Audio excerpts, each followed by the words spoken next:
We love our comfort zones and find it very hard to embrace change, but that is exactly what Jesus is teaching us in the parable of the garment and the wineskin, coming up in this video.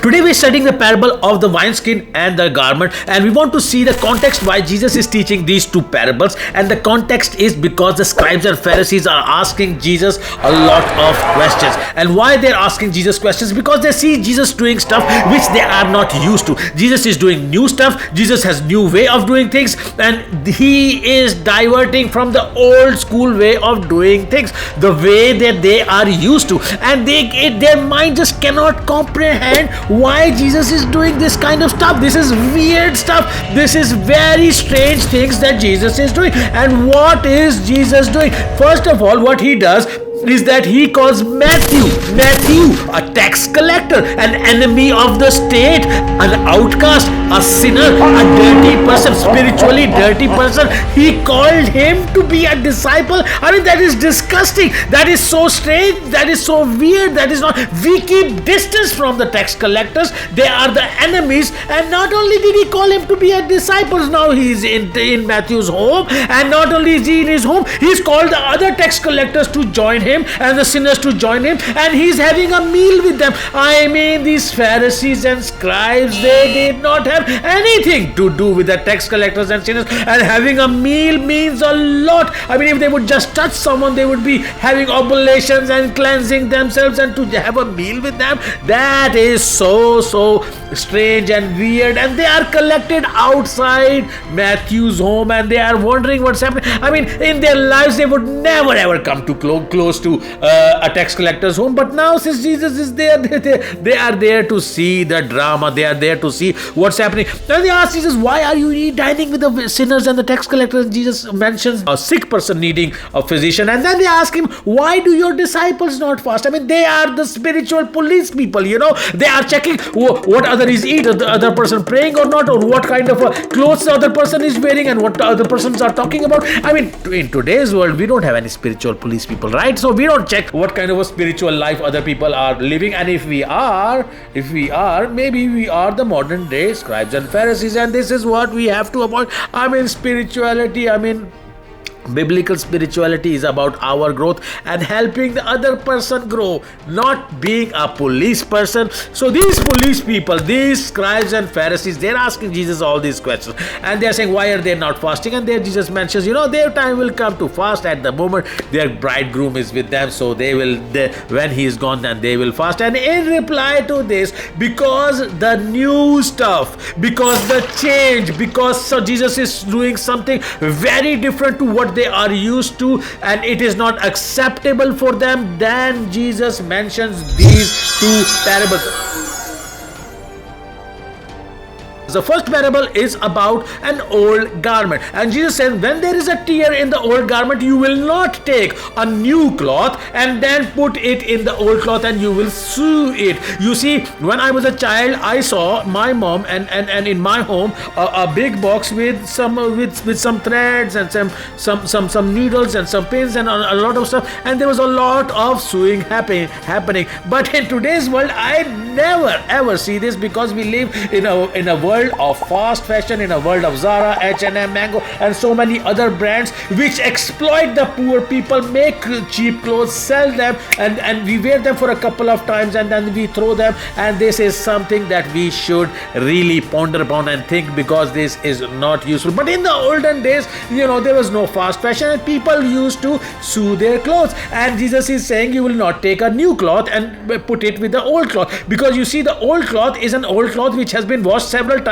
and it has had that time to really expand a little bit. But the new cloth, when you are going to use the new cloth, it is going to shrink, and when you wash it, it's going to shrink, and when you sew it together, it's going to be fine, and then you wash it, and then the new cloth is going to shrink, and it is going to tear the old one, because the old one is not going to shrink, and they are incompatible. The new and the old cloth are incompatible. Similarly, with the wineskin, today we live in a world of a lot of soft drinks and cold drinks and Pepsi and cola and this and that, but the cola of the olden days was the wine juice or was the grape juice. You see, in Israel, grapes were plentiful, and in people's homes as well, you had grapes, and you will just just take the juice of the grape, and you did not have container in those days, so you would use animals wine skins, and you will put the grape juice in them. Now what happens when you put the grape juice in the wine skin?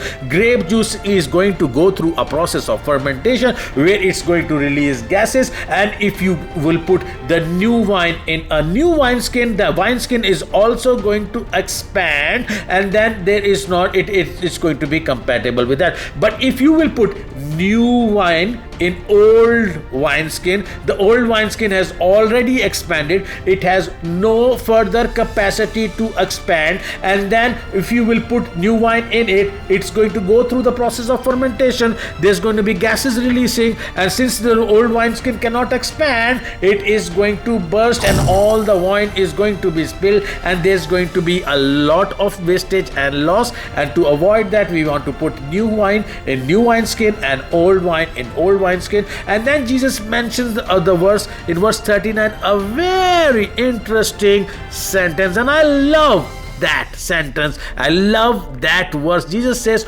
nobody, it says, no one having drunk old wine, and this is the key word, Jesus says, immediately, what does Jesus say? Immediately desires new, for he says, the old is better.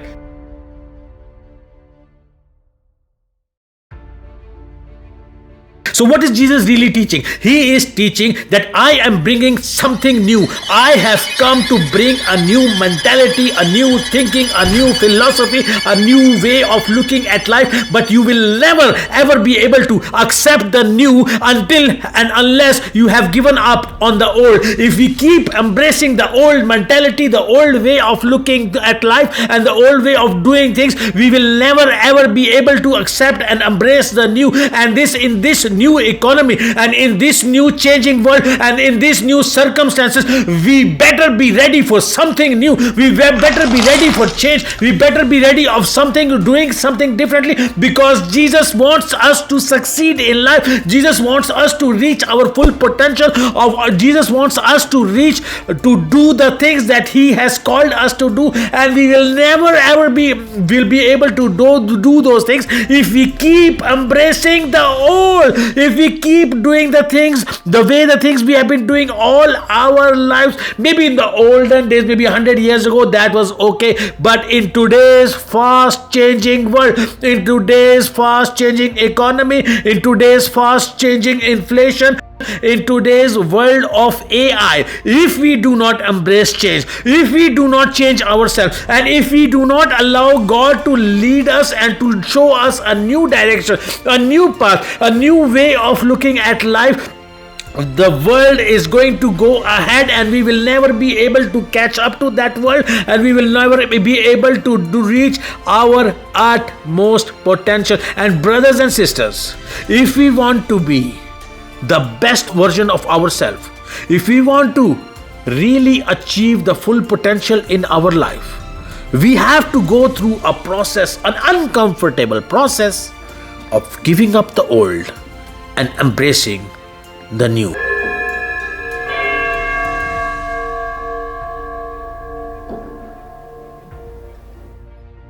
So a change is coming, and we have to embrace it.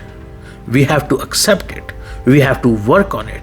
And we have to allow God to change our lives, to change our mentality, to change our thinking, to change the way we look at life. And as we allow God to change our perception of things, the things that we perceive or we look at will change as well. So in order for things to change, we must change.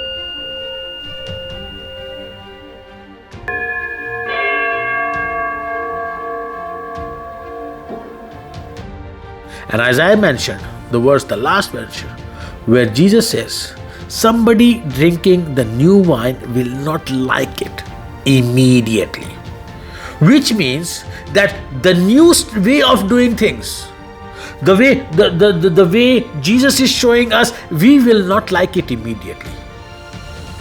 For he will say the old is better, the old wine is better. So we will say, okay, I'm doing something new, it's not working out, it's strange, I'm not used to, this is not nice, I'm very comfortable with the old way of doing things, that one is better. But Jesus says immediately he will not like it, which means there is a possibility, if we continue, that we will like the new. And maybe I will not have so much success in this video making endeavor immediately, but I have to continue to do it. And you have to continue to do the things that God is showing you, and you keep persevering, you keep doing.